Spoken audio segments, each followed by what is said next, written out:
نور على نور يهدي الله لنوره من يشاء. بسم الله الحمد لله نحمده تعالى ونستعينه ونستغفره ونعوذ بالله من شرور أنفسنا ومن سيئات أعمالنا. من يهده الله فلا مضل له ويضلل فلا هادي له، وأشهد أن لا إله إلا الله وحده لا شريك له، وأشهد أن محمدا عبده ورسوله صلى الله عليه وآله وصحبه وسلم. أما بعد، سنواصل إن شاء الله في درس كتاب أختصر المختصرات للإمام ابن بلبع رحمه الله تعالى وغفر الله له. Dan kita sudah sampai ke an-niyah. Setelah beliau rahimahullah wa ta'ala sebutkan furud al-wudu yang kita telah jelaskan, barakallahu fikum, as-sittah. Setelah itu beliau rahimahullah wa ta'ala beliau sebutkan syaratnya wudu. Sebagaimana yang telah kita jelaskan, barakallahu fikum, ada furud wudu, ada syarat wudu, dan ada wajibat, dan juga ada sunan. يقول رحمه الله تعالى: والنية شرط لكل طهارة شرعية غير إزالة خبث وغسل كتابية بحل وطء ومسلمة ممتنعة لذلك. beliau رحمه الله تعالى وغفر الله لنا وله, beliau sebutkan syaratnya wudu. Dan beliau rahimahullah wa ta'ala beliau sebutkan satu syarat. Jadi syaratnya wudu indal Hanafi rahimahullah wa ta'ala yang beliau sebutkan di sini satu. Nanti mungkin kita akan sebutkan sebenarnya rinciannya lebih banyak. Syaratnya wudu yang beliau sebutkan di sini at-taharah. Dan beliau di sini berkata, "Wan-niyatu syaratun likulli taharatin syar'iyyah." Dan niat itu adalah syarat untuk seluruh taharah syar'iyyah. Dengan ucapan beliau rahimahullah wa ta'ala, maknanya adalah bahwa niat adalah syarat, syartu sihhah.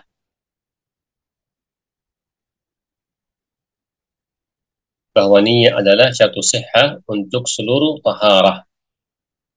Maka masuk di dalam kata taharah di sini syar'iyyah, yaitu al-wudu dan al-ghusl, mandi, dan juga tayammum. Dan juga masuk di dalam kata taharah, baik taharah wajibah atau taharah mustahabbah. Taharah wajibah yaitu yang diwajibkan untuk salat, seperti salat dan semisalnya. Taharah mustahabbah, taharah sunnah, yaitu seperti taharah untuk membaca Al-Quran atau taharah untuk tidur lebih jelas dan semisalnya. Ya rahimakumullah, syarat yang beliau sebutkan rahimahullah wa ta'ala berarti maknanya adalah taharah adalah niat itu syarat untuk taharah. Tidak sah taharah seorang jika dia tidak berniat untuk mengangkat hadas. Karena itu rahimakumullah, dan maksud di sini dengan niat yaitu raf'ul hadas. Niatnya untuk mengangkat hadas. Atau dengan makna lain, niat untuk melakukan ibadah yang diwajibkan taharah, seperti salat dan tawaf, dan juga masul mushaf, pegang mushaf. Ini insyaallah jelas. Padahal Hanabilah rahimahullah wa ta'ala, mereka mengatakan juga niat terbagi dua. Ada niat yang wajibah, yaitu yang tadi disebutkan niat raf'ul hadath, mengangkat hadath untuk ibadah yang diwajibkan, dan juga niat untuk taharah untuk melakukan ibadah yang sunnah, seperti tadi baca Al-Quran dan berzikir, dan juga untuk tidur malam. Intinya rahimakumullah dengan ringkas berarti termasuk atau niat menjadi syarat untuk taharah. Seluruh jenis taharah, baik taharah wajibah atau taharah mustahabbah, sunnah, dan taharah di sini masuk di dalamnya adalah wudu dan mandi dan tayammum. Mereka Hanabilah rahimahullah wa ta'ala memberikan sebab apa dalilnya sehingga niat menjadi syarat. Pertama adalah karena hadis Umar bin Khattab radhiyallahu ta'ala anhu ardah yang masyhur, innamal a'malu binniyat. Sesungguhnya seluruh amal itu terkait dengan niat. Ini menjadi dalil bahwa wudu termasuk amal, berarti mengharuskan niat. Dan juga para Hanabilah rahimahullah wa ta'ala mengatakan karena ikhlas, dan ikhlas itu adalah an-niyah, telah diperintahkan, berarti harus kita ikhlas di dalam wudu atau yang lain. Dan hal-hal yang lain rahimakumullah wa ta'ala yang menjadi hujjah dari Hanabilah rahimahullah wa ta'ala yang mereka menjadikan niat itu sebagai syarat. Apa itu niat rahimakumullah? Dan tempatnya an-niyah. An-niyah adalah al-qasd, tujuan dalam bahasa Arab. Dan di dalam syariat, al-qasdu li fi'li syai'i muqtarinan bi fi'lih.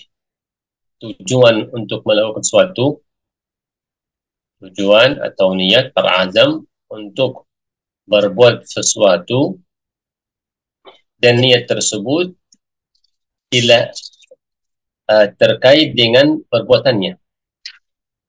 Bermakna jika kita mau salat, disitulah muncul niat salat. Mau wudu, disitulah ada niat wudu.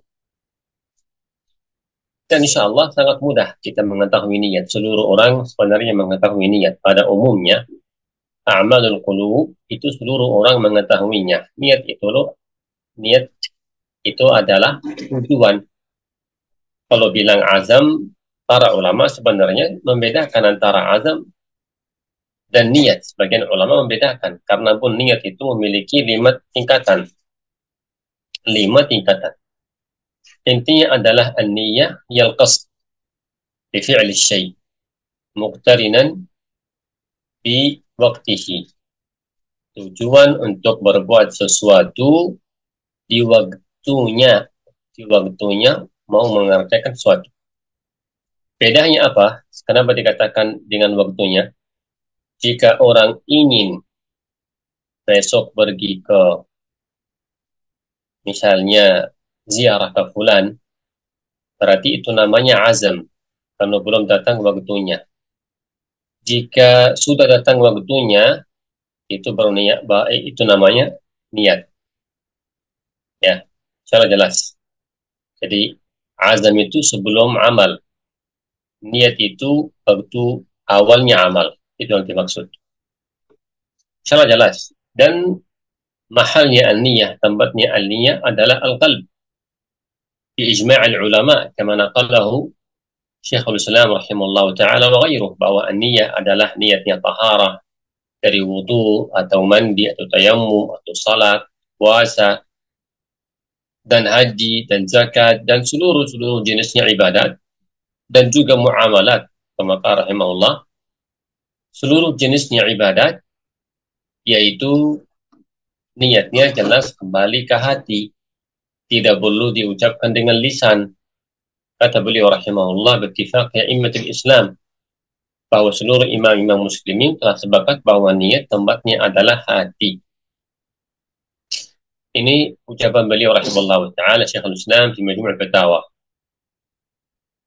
Dan beliau rahimahullah ta'ala mengatakan juga di dalam Mukhtasar Al-Fatawa Al-Masriyah bahwa An-niyah tempatnya adalah hati dengan sepakatnya imam-imam empat dan juga yang lain.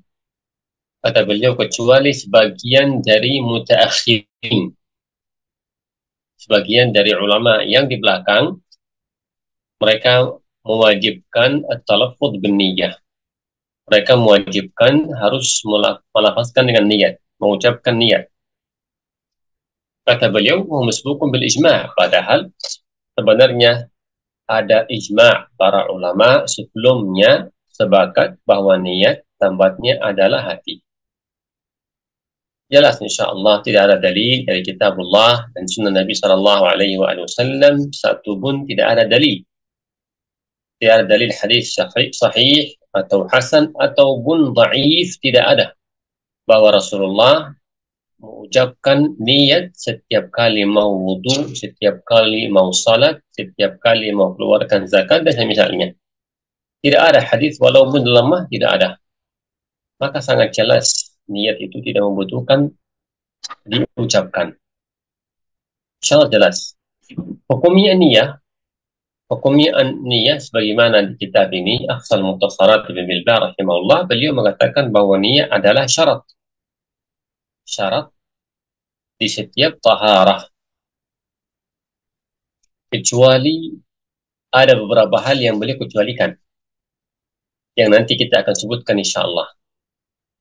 Jadi beliau berkata wa niyah syaratun li kulli taharatin syar'iyyah, sangat jelas hukumnya niat adalah syarat. Jadi dalilnya, atau sebelum menyebutkan dalil, seperti kita ketahui bahwa Hanabilah rahimahullah ta'ala menjadikan niat itu sebagai syarat untuk sahnya wudu dan sahnya mandi dan tayammum. Ini madhab Hanabilah rahimahullah, dan juga itu madhab Malikiyah rahimahullah.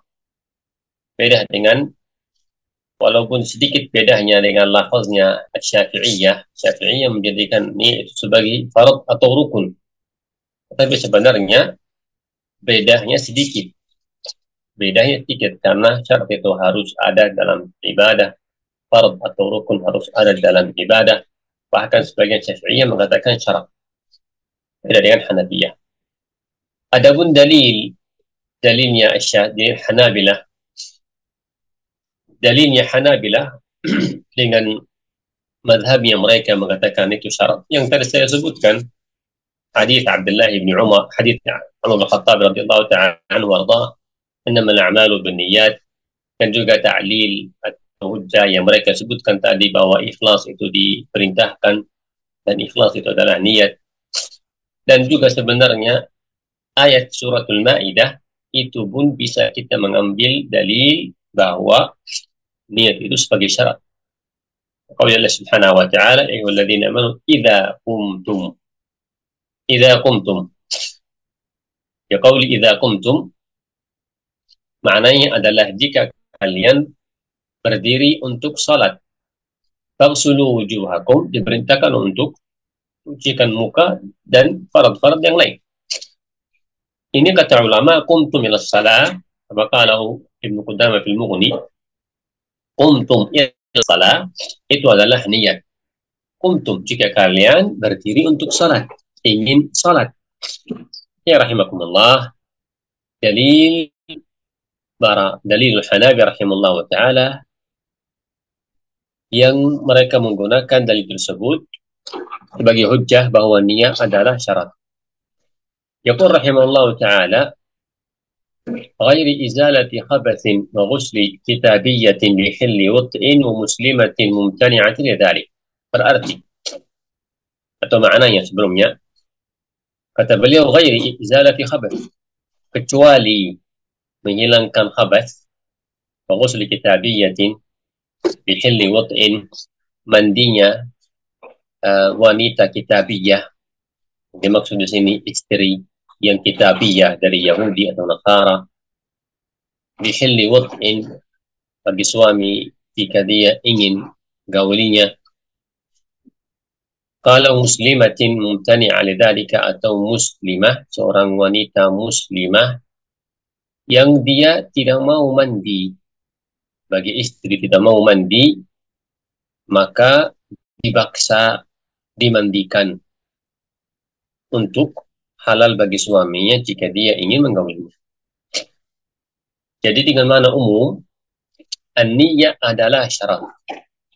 Kecuali di 3 keadaan yang beliau sebutkan rahimahullah. An-niyah adalah syarat kecuali di 3 keadaan tidak menjadi syarat. Pada umumnya seluruh taharah harus dengan niat. Kecuali 3 keadaan tidak menjadi syarat. Yang pertama beliau sebutkan izalatul khabas, menghilangkan najasah, tidak membutuhkan niat. Tidak membutuhkan niat. Sebagaimana telah kita jelaskan masalah ini insyaallah di awal bab taharah. Karena menghilangkan najas itu tidak membutuhkan niat. Namanya bab turuk. Ya, tidak membutuhkan niat. Jika baju kita najis dan jatuh di dalam air sehingga hilang najasahnya, sudah bersih, tidak, walaupun tidak berniat untuk menyucikannya. Jika tempat atau baju najis dan kena hujan deras sehingga hilang najasah, berarti tempat tersebut atau baju tersebut sudah bersih, boleh digunakan untuk salat walaupun tidak ada niat.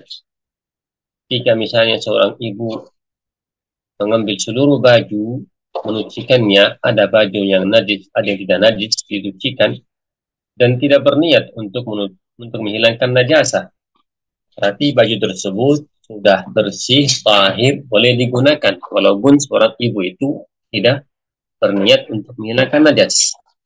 Ini yang pertama rahimakumullah. Qala wa ghusl kitabiyah. Keadaan yang kedua yang tidak mengharuskan niat, yaitu mandinya seorang istri yang mana dia dari kaum ahli kitab. Ahli kitab yaitu kaum yang Allah turunkan kepada mereka kitab, yaitu Yahudiyah atau Nasraniyah. Sebagaimana kita mengetahui pada asalnya di agama Allah dibolehkan seorang laki-laki Muslim menikahi wanita kitabiyah, Yahudiyah atau Nasraniyah dengan syarat-syarat yang tertentu. Ya, laki-laki yang boleh menikahi wanita kitabiyah. Adapun wanita muslimah tidak boleh menikahi selain muslim. Selain muslim. Ini bahasanya panjang. Karena juga sebagian ulama di zaman sekarang mengatakan lebih bagus jangan seorang laki-laki muslim menikahi wanita kitabiyah. Walaupun pada asarnya halal, tetapi jangan. Panjang bahasan ini, rahimakumullah. Intinya di sini beliau berkata yang kedua, keadaan kedua yang tidak mengharuskan niat, yaitu seorang wanita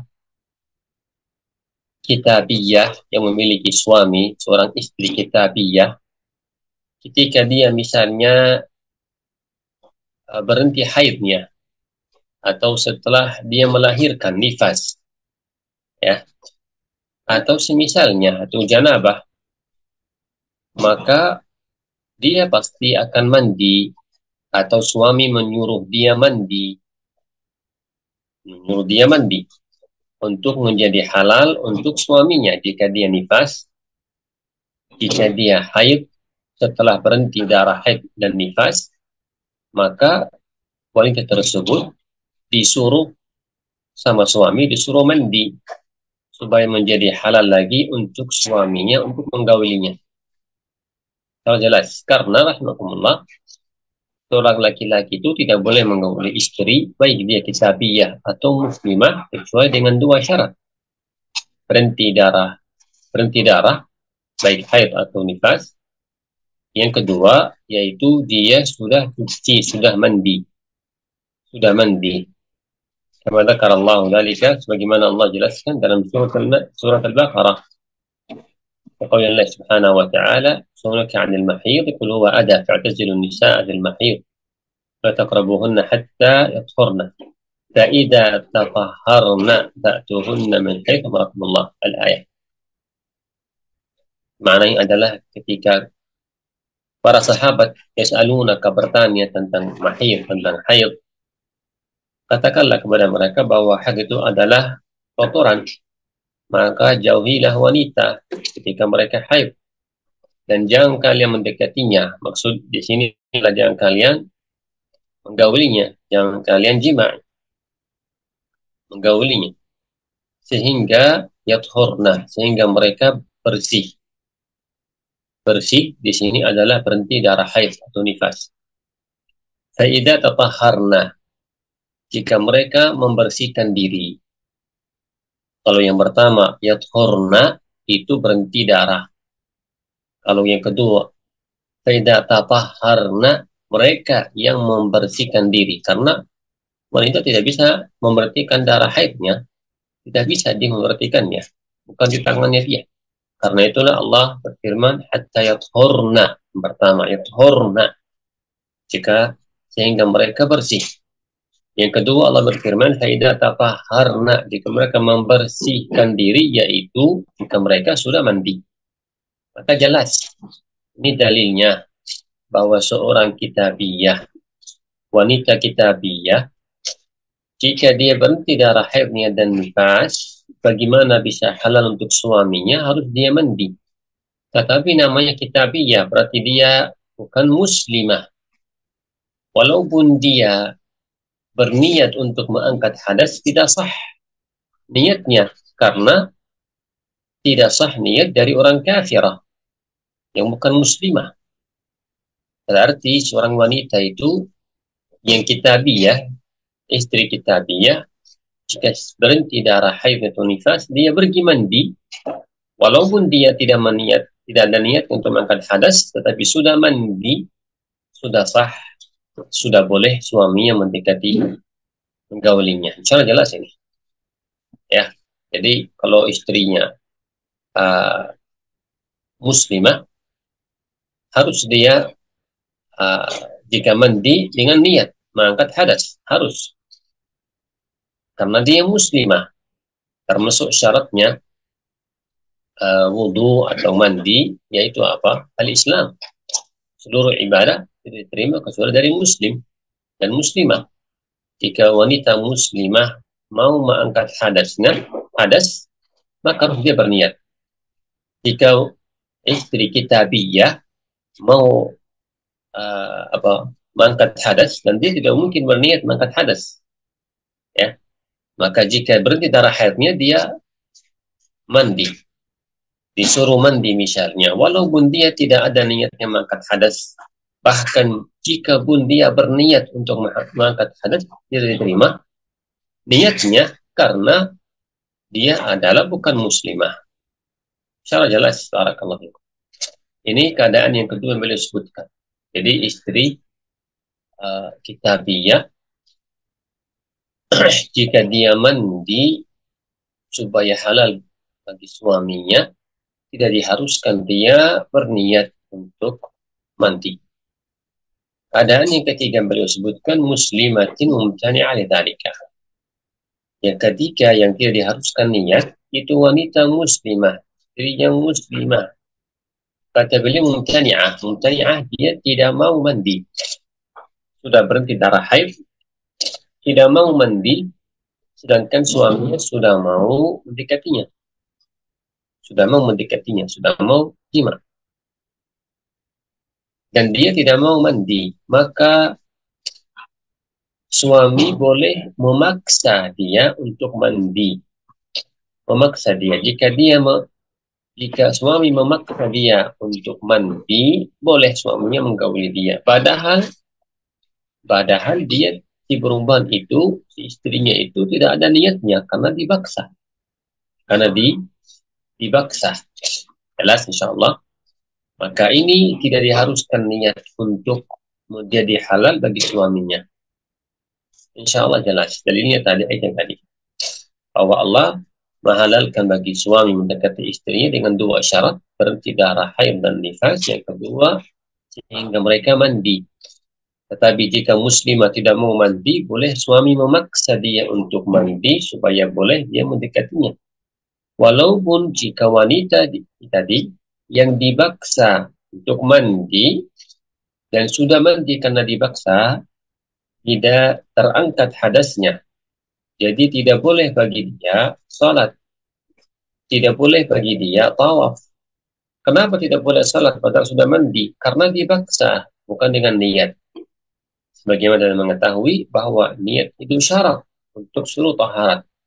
Dia tidak ada niatnya untuk mandi, tapi dia dipaksa. Ya, kenapa dipaksa? Karena suami ingin mendekati istrinya, jima dengan istrinya. Dan Allah tidak membolehkan bagi si suami mendekati istrinya kecuali dengan dua syarat yang tadi disebutkan. Secara jelas. Ini yang beliau rahimahullah wa ta'ala sebutkan. Ringkasnya adalah niat itu menjadi syarat untuk seluruh jenisnya taharah, wajibah atau sunnah. Taharah di sini juga masuk di dalamnya adalah mandi, wudu dan mandi dan juga tayammum. Kecuali kata beliau di dalam 3 keadaan tidak menjadi syarat.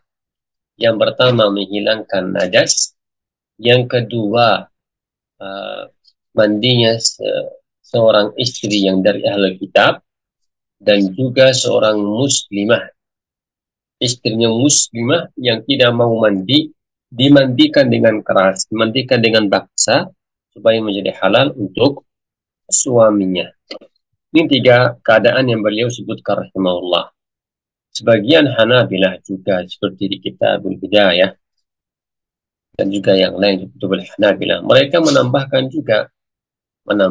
ada beberapa keadaan seperti majnun dan majnunah, ya, misalnya seorang gila atau misalnya perempuan gila, jika misalnya dia ada misalnya istri tapi dia gila, berhenti darah haidnya, dipaksa juga untuk boleh menjadi halal bagi siapa suami yang menggaulinya. Ya, sudah jelas nih. Dan juga rahimakumullah, dan juga memandikan mayat yang namanya mayat sudah meninggal, tidak bisa dia berniat. Jadi dimandikan, waktu yang mengharuskan ada niat. Ya rahimakumullah, dengan ringkas, ya, dengan ringkas. Adapun dalam hal-hal yang lain selain ibadat seperti mengembalikan hak kepada yang lain, itu tidak mengharuskan niat. Dan juga jika mengambil harta orang lain dikembalikan dengan cara paksa dan mengharuskan niat. Dan insya Allah yang lainnya. Ini yang disebutkan dengan ringkas. Jadi ibadah diharuskan niat. Adapun muamalat, mungkin saya disebutkan muamalat, mungkin salah. Adapun muamalat, yaitu beda hukumnya dengan ibadat. Ya, jadi beda dengan apa? Ibadat. Sebagian jenisnya muamalat yang tadi saya sebutkan, kembalikan haknya dan juga raddu, kembalikan amanah, ya, itu tidak mengharuskan niat. Dan juga kembalikan harta yang diambil dengan cara zalim, diambil dari dia dengan paksa, kembalikan kepada yang miliknya, tidak mengharuskan niat dan semisalnya. Barakallahu. Ini yang pertama atau yang terkait dengan masalah niat yang beliau rahimahullah ta'ala sebutkan tadi. Ingatlah satu hal, seluruh hal yang kita tadi kecualikan, yaitu terkait dengan sehatnya ibadah. Ibadah tidak sah kecuali dengan niat. Kecuali dengan niat. Sangat jelas. Ya, seluruh jenisnya ibadah tidak sah kecuali dengan niat.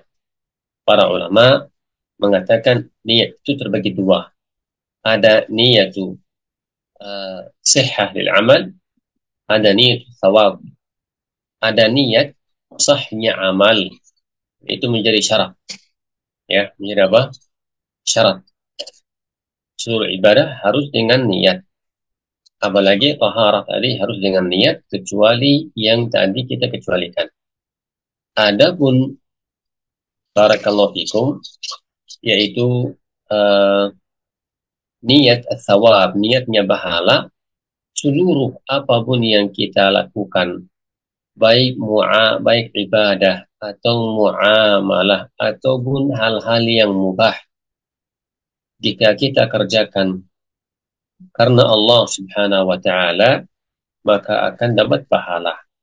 Akan dapat pahala. Seperti misalnya sering ulama sebutkan tidur di siang hari supaya bisa bangun tengah malam.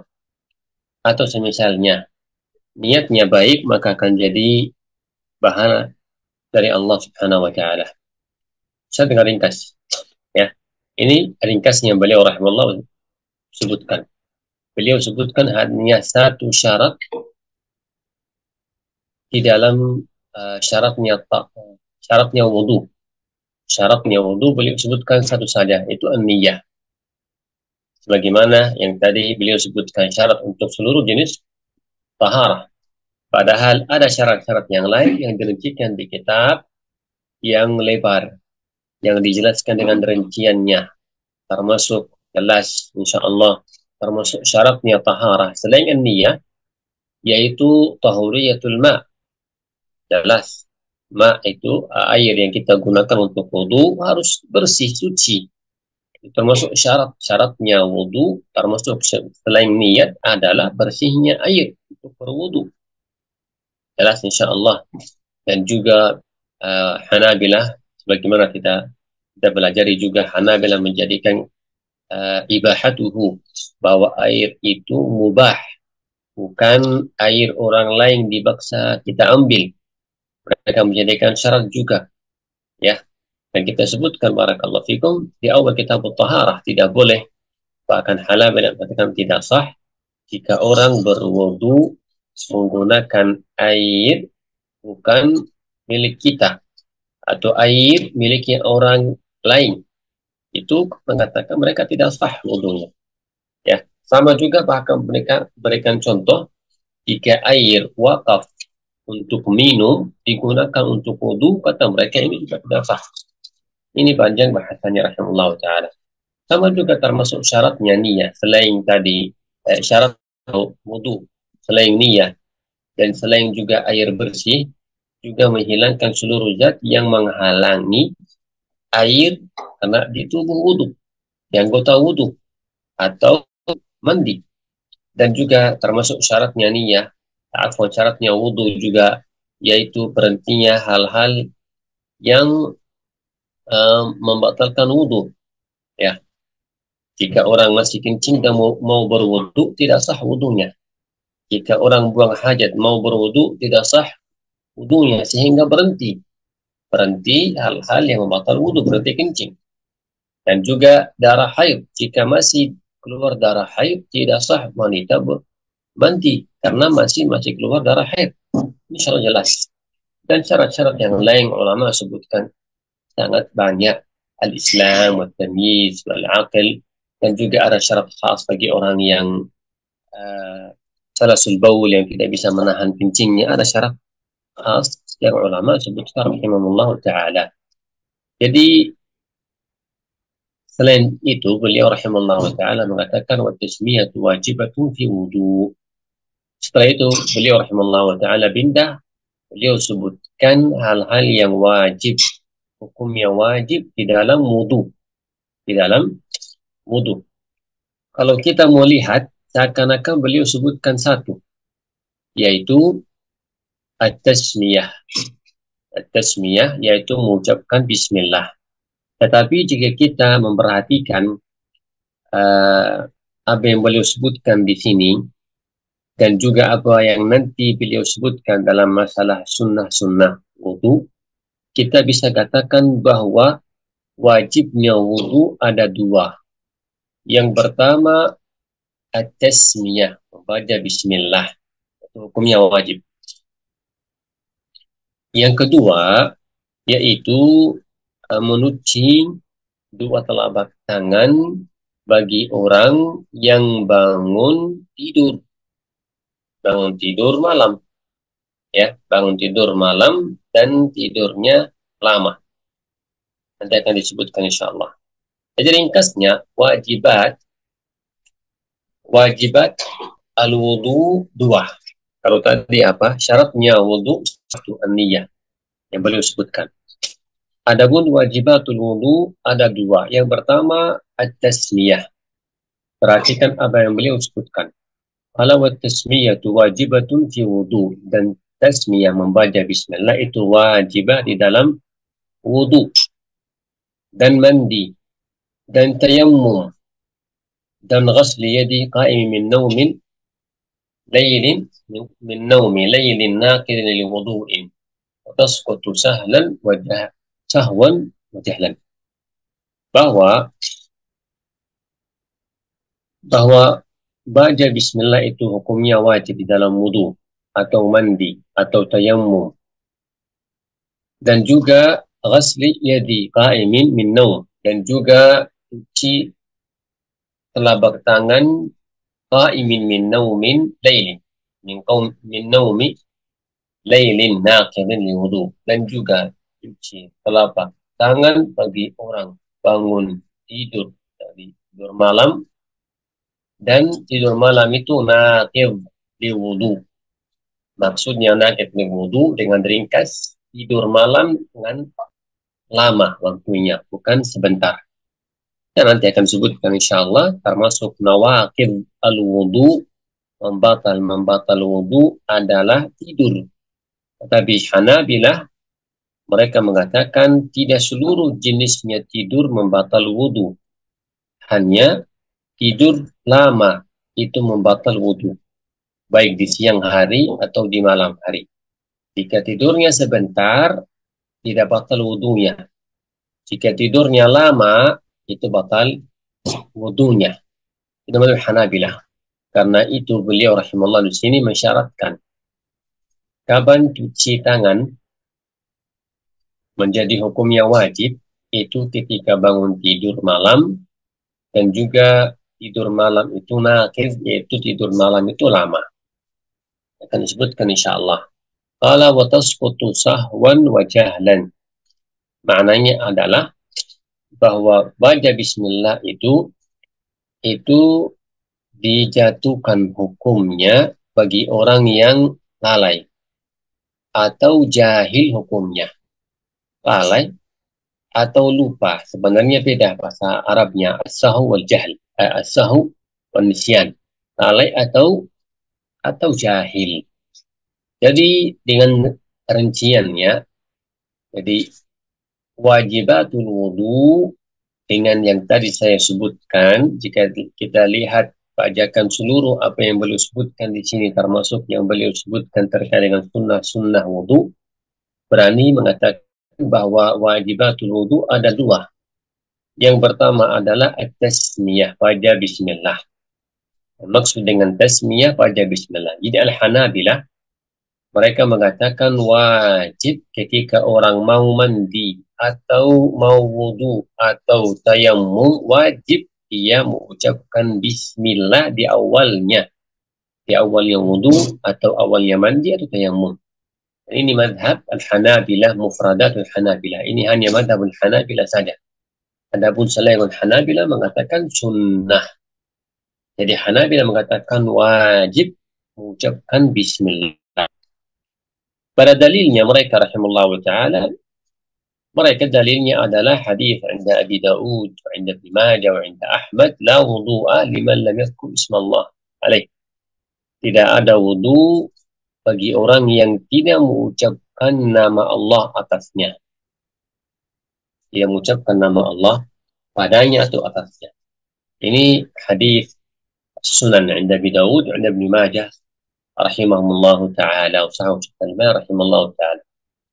Ini dalil walaupun lafaznya hadis la wudu, tidak ada wudu dengan makna bahasa ilmiah, tidak sahnya wudu bagi orang tidak membacakan nama Allah pada wudu tersebut atau di awalnya wudu tersebut, walaupun lafaznya la wudu, ya, tetapi para Hanabilah juga rahimahumullah mengkiaskan yang lain, mengatakan termasuk atau dimasukkan dalam hukum wudu adalah mandi dan juga tayammum, dan juga apa?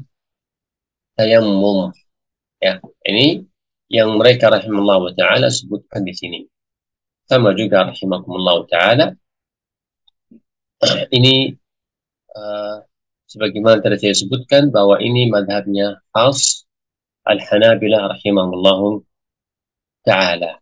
Tetapi mereka juga mengatakan watasqutu sahwan wa jahlan, bahwa hukumnya adalah menjadi wajib ketika ingat. Ketika ingat. Adapun lalai atau tidak tahu hukumnya, maka jatuh hukum wajib. Ini tadi saya sebutkan bahwa ini madhabnya Al-Hanabilah saja yang mengatakan wajib baca bismillah wajib. Walaupun ada riwayat juga dari Imam Ahmad rahimahullah dan juga yang menguatkannya adalah Ibnu Qudamah rahimahullah bahwa baca bismillah hukumnya sunnah, berarti sesuai dengan madhab jumhur ulama. Dengan madhab yang lain berarti dua madhab di sini, Syafi'iyah wal Malikiyah wal Hanafiyah, dan riwayah dari Imam Ahmad hukumnya sunnah. Adapun riwayah yang kedua yang beliau sebutkan di sini bahwa baca bismillah hukumnya wajib. Apa dalilnya yang menjadi wajib dan apa dalilnya yang tidak menjadi wajib? Dalilnya bahwa bismillah menjadi wajib tadi yang saya sebutkan, la wudu'a liman lam yadhkur bismillahi azza wa jalla. Tidak ada wudu bagi orang tidak ada wudu, yaitu tidak sahnya wudu bagi orang yang tidak mengucapkan nama Allah. Hadits Abi Hurairah yang tadi saya sebutkan rahimahullah radhiyallahu taala an, Abu Daud, Ibnu Majah dan juga yang lain. Ya fi sunan la'alla 'inda Tirmidzi kadzalika. Baik, ini hadis yang mensahihkan Syekh Al-Albani rahimahullah walaupun sebagian ulama mendhaifkannya. Adapun dalil jumhur ulama termasuk riwayat kedua dari Ahmad Hanbal rahimahullah bahwa basmalah itu baca bismillah bukan wajib, hanya sunnah, yaitu termasuk dalil mereka rahimahullah, yaitu kata mereka bahwa pertama ayat suratul Maidah, ya ayyuhalladzina amanu idza qumtum lis-salati faghsilu wujuhakum, tidak ada diharuskan diwajibkan baca bismillah, langsung disuruh cuci tangan, cuci muka. Dan juga yang kedua hadis-hadis yang dari sahabat Rasulullah yang mana mereka menjelaskan sifatnya wudunya Rasulullah sallallahu alaihi wasallam, tidak ada mereka mengatakan bahwa Rasulullah membaca bismillah, ya, tidak ada. Nah, istilahnya ummahat, dasar-dasar hadisnya yang terkait dengan wudu, hadis yang masyhur seperti hadis Imran, Utsman, hadis Ali Al-Khattabi, itu tidak ada membaca bismillah. Bahkan seorang Arabi yang pernah kita sebutkan ketika dia bertanya kepada Rasulullah tentang wudu, Rasulullah menjawab, tawadda kama amarakallah, berwudulah sebagaimana Allah perintahkan kepada kamu. Sebagaimana Allah perintah kepada kamu. Kata ulama ini, jika basmalah itu wajib, maka Rasulullah harusnya jelaskan juga mengatakan baca bismillah dan berwudulah sebagaimana yang Allah perintahkan. Tetapi hadis itu Rasulullah mengatakan berwudulah sebagaimana Allah perintahkan kamu berwudu dalam surat Al-Maidah. Ya rahimahullah, yang menjadi dalil bahwa baca bismillah hukumnya sunnah, tidak wajib. Ya, fathabata kadzalika 'inda Abi Daud bahwa ada seorang Arabi yang bertanya tentang wudu, maka Rasulullah Shallallahu Alaihi Wasallam setelah berwudu mencucikan muka dan tangan dan hingga selesai, maka Rasulullah SAW menjawab hakadzal wudu, begitulah wudu, begitulah wudu. Ini menjadi dalil juga kata mereka Rasulullah tidak sebutkan baca bismillah. Ya rahimakumullah, ini madhab al-jumhur dan juga riwayat an Ahmad. Saya kenapa panjang jelaskan ini, karena itu yang kuat, wallahu a'lam bishawab. Yang kuat adalah pada bismillah hukumnya sunnah, tidak wajib.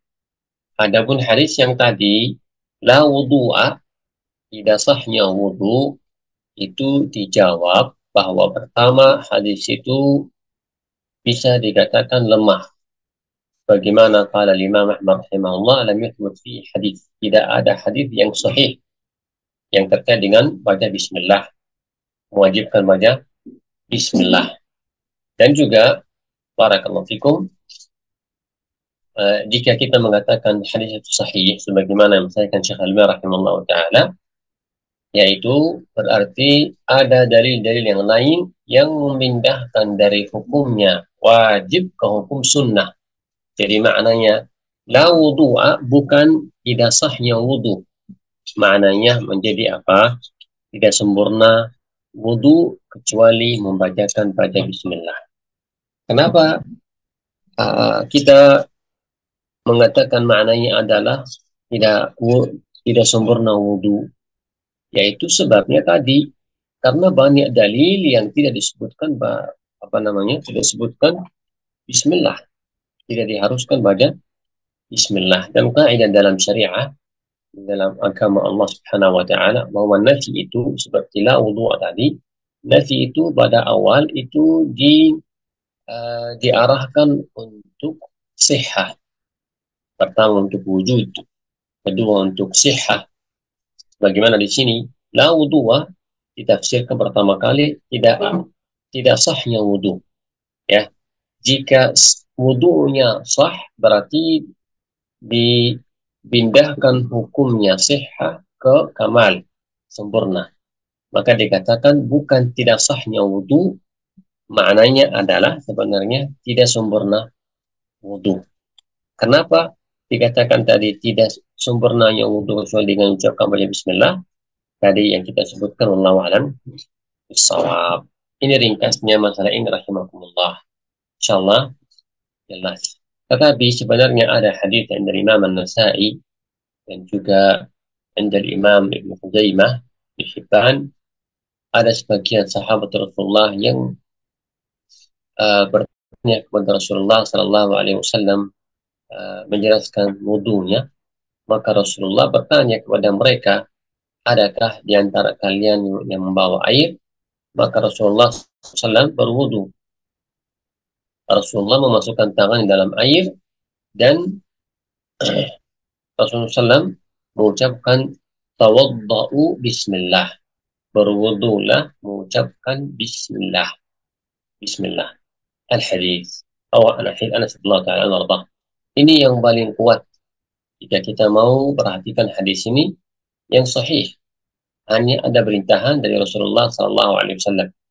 Dan walaupun pada dasarnya perintahan adalah hukumnya adalah wajib, tetapi tadi hujjah jumhur ulama bahwa kebanyakan hadis-hadis Rasulullah dan ayat suratul Maidah tidak disuruh baca bismillah, karena itulah itu menjadi hujjah bahwa baca bismillah hukumnya mustahab, tidak wajib. Tidak wajib. Ya, wallahu alam bishawab. Karena itulah sebagian ulama mengatakan bahwa Rasulullah kadang beliau membaca bismillah, kadang beliau tidak membaca bismillah. Dan para sahabat kebanyakan mereka menukil cara wudu Rasulullah, dan mereka tidak menukil bahwa Rasulullah membaca bismillah. Berarti itulah hujjah bahwa kebanyakan Rasulullah tidak membaca bismillah, wallahu a'lam bishawab. Kira jelas. Jadi hukumnya kalau madzhab Hanabilah di sini, masyhur Hanabilah di sini, hukumnya adalah wajib ketika ingat. Adapun ketika sahu, lalai, atau jahil, atau tidak mengetahui, maka hukumnya tidak menjadi wajib. Berarti maknanya tidak berdosa. Itu maknanya tidak berdosa. Walaupun mereka Hanabilah, mereka juga memiliki banyak rincian terkait dengan masalah ini. Baik orang seperti orang yang lupa, ya. Jika orang lupa membaca bismillah, hukumnya tidak perlu dia mengulangi wudu. Jika dia lupa di tengahnya wudu, para anak Hanabilah berselisih apakah dia mengulangi dari awal atau lanjut. Ya, ini rinciannya dari madhab ini, tapi kita sudah jelaskan bahwa hukum baca bismillah adalah sunnah, wallahu a'lam bishawab. Jadi rahimakumullah, ini yang terkait dengan wajibnya wudu. Jika ditanya Apa dalilnya? Kenapa dijatuhkan hukumnya wajib baca bismillah ketika lalai atau kita ketahui atau jahil? Banyak dalilnya termasuk ما رواه الإمام مسلم يقول الله سبحانه وتعالى ربنا لا تؤاخذنا إن نسينا أو أخطأنا بمعنى wahai Allah jangan engkau menyiksa kita jika kita akhtana nasina atau akhtana lupa atau kita salah tanpa sengaja maka qala sallallahu alaihi wasallam qala Allah qad sa'altu bahwa Allah telah menjawab telah saya lakukan di mana saya telah terima permintaan kalian saya tidak akan menyiksa kalian jika kalian berbuat sesuatu dengan lupa atau tidak sengaja dan juga hadits Ibnu Abbas yang masyhur عند Imam Ibnu Majah inna Allah wada'a an ummati al-khata wal nisyan wa masbihu alaihi bahwa Allah tidak akan menyiksa umatku jika mereka berbuat kesalahan dengan tanpa sengaja atau mereka lupa atau dipaksa. Ya rahimakumullah dengan rinci dengan global kita sebutkan hukum wajib yang terkait dengan baca bismillah. Adapun yang kedua yang tadi saya sebutkan yang sebenarnya kita perhatikan apa yang beliau sebutkan di bahasan ini yang wajib atau terkait dengan sunnah nanti yang beliau akan sebutkan yaitu wajib yang kedua ghuslul yadaini liqa'im min naumin naqid. Jadi saya ringkaskan di sini. Syarat wudu ada berapa? Satu yang beliau sebutkan di sini yaitu an-niyah. Walaupun kita sebutkan ada syarat yang lain. Ya. Tidak sahnya wudu kecuali dengan niat mengangkat hadas. Baik wudu atau mandi atau juga tayammum. Selesai insyaallah. Baik. Yang kedua yaitu hal-hal yang wajib di dalam wudu kita sebutkan ada dua. Yang pertama yaitu baca bismillah. Dan ini kita sebutkan masyhur madhab Hanabila tetapi ada riwayat dari Hanabila juga sesuai dengan madhab jumhur ulama bahwa itu sunnah. Ini juga yang menguatkan Ibnu Qudamah rahimahullah. Hal yang kedua yang wajib di dalam wudu yaitu rahimahullah cuci tangan, cuci telapak tangan bagi orang yang bangun tidur ya tidur malam dan tidur malam itu nakid dengan makna yang saya sebutkan. Yaitu wajib yang kedua cuci tangan ketika orang bangun tidur malam dan tidur lama. Ya, tidur apa? Lama. Jadi barang siapa yang bangun tidur wajib bagi dia cuci tangannya sebelum dia gunakan sebagai alat untuk wudu. Tetapi para Hanabila menyebutkan dua syarat yang menjadi wajibnya cuci tangan, cuci telapak tangan. Dua syarat mereka sebutkan. Syarat yang pertama yaitu naumul lail, tidurnya apa? Di malam hari. Yang pertama. Yang kedua, tidur malam hari itu naqid, yaitu lama. Tidur malam hari berarti apa? Lama. Ini dua rahimakumullah ta'ala. Ya, nanti beliau akan sebutkan bahwa tetap ditucikan tangan hingga berta'ab. Intinya rahimakumullah, ini madhabnya Hanabilah rahimahullah ta'ala. Berarti bagi orang yang tidur siang hari, bangun tidur tidak harus dicuci tangan. Tidak menjadi wajib cuci tangan. Jelas ya? Orang tidur di siang hari tidak harus cuci tangan, tidak wajib. Hukumnya sunnah saja. Ya, satu. Yang kedua, jika orang tidur malam tetapi sebentar, ya, sebentar. Jika tidurnya sebentar, tidak lama, berarti madhabul Hanabilah tidur tersebut tidak membatalkan wudu. Misalnya,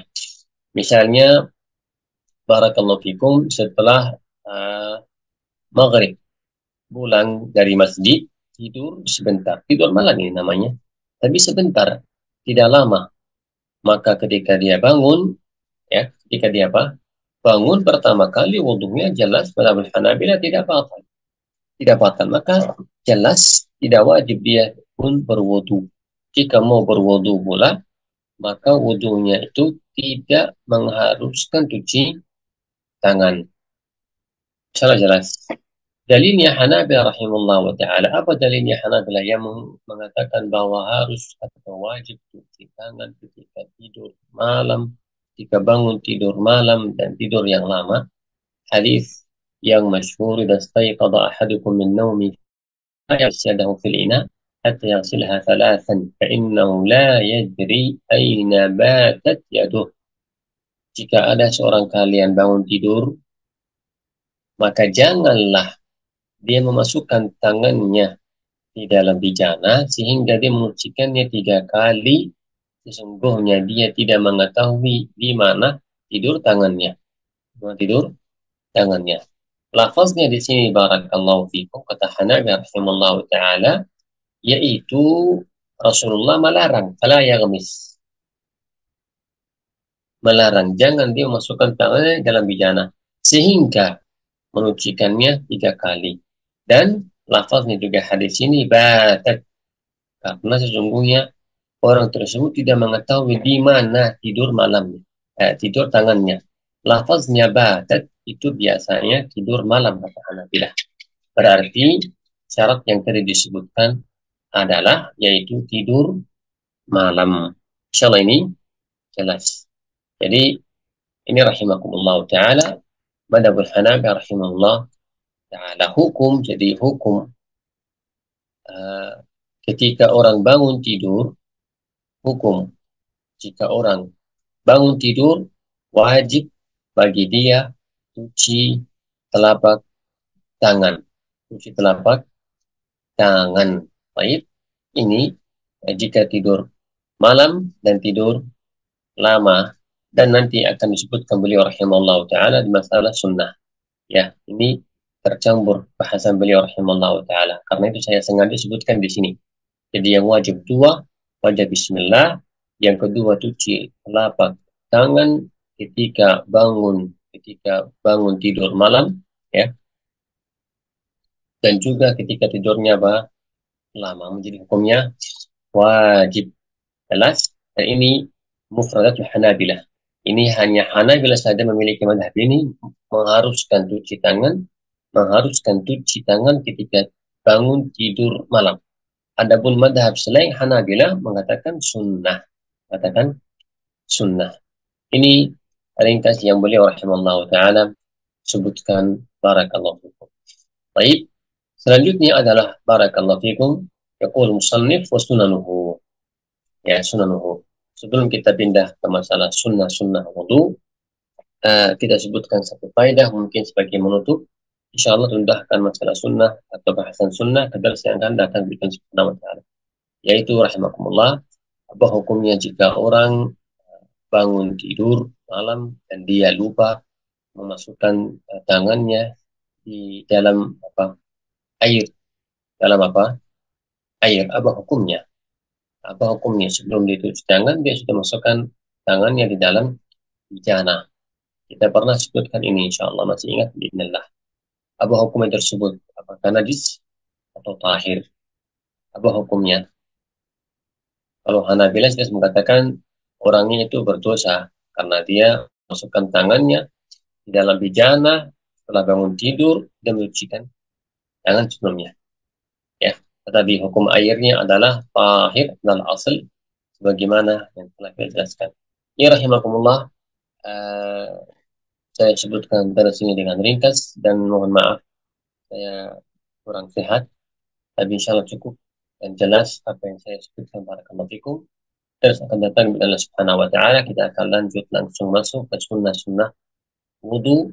Dan jika kita perhatikan sunnah wudu yang beliau sebutkan rahimahullah ta'ala adalah 8 sunnah atau 9 sunnah yang kita akan rincikan bi'idznillah subhanahu wa ta'ala.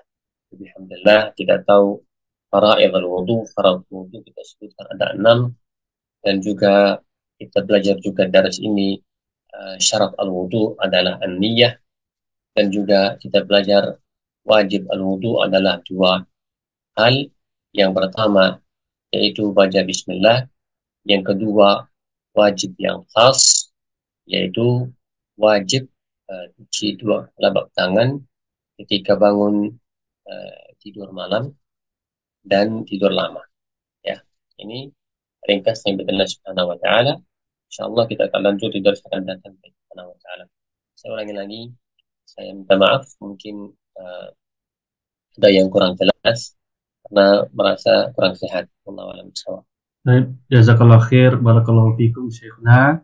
Barakallah fiikum. Barakallah jami'an. Nah, Syekh. Insyaallah kita bertemu lagi di pelajaran yang akan datang. Baik, insyaallah barakallah fiikum mungkin jelas. Bismillah subhanahu wa ta'ala jika ada yang butuh dijelaskan boleh ditulis insyaallah. Di dars akan datang kita akan jelaskan bismillah subhanahu wa ta'ala. Mudah-mudahan saya dan juga kalian semua sehat walafiat supaya insyaallah kita tetap beribadah kepada Allah Subhanahu wa taala dan juga kita tetap belajar agama Allah Jalla wa Azza tabaraka wa taala dengan semangat biidznillah Subhanahu wa taala. Baik, Syekh, jazakallah khair, syafakallah fiik. Ya. Barakallahu fikum. Jazakumullah khair. Assalamualaikum warahmatullahi wabarakatuh. Waalaikumsalam warahmatullahi wabarakatuh. ويضرب الله الأمثال للناس والله بكل شيء عليم.